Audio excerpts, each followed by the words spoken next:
বন্ধুগণ, এই রাজ্যে কংগ্রেস এবং সিপিএম এক হয়েছে।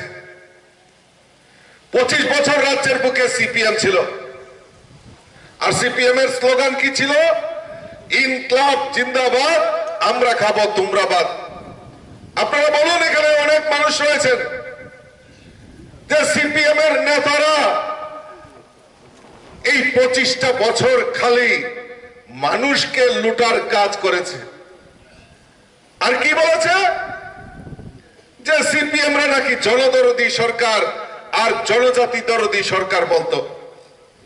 আপনারা এখানে অনেক অংশের মানুষ এই মেন্দি এলাকায় গোলক বাজারে আমরা সমবেত হয়েছি। আপনারা বুকে হাত দিয়ে বলুন তো, 25 বছরে সিপিএম এই ত্রিপুরা রাজ্যে ছিল, জনজাতি কল্যাণের জন্য কি কাজ করেছে?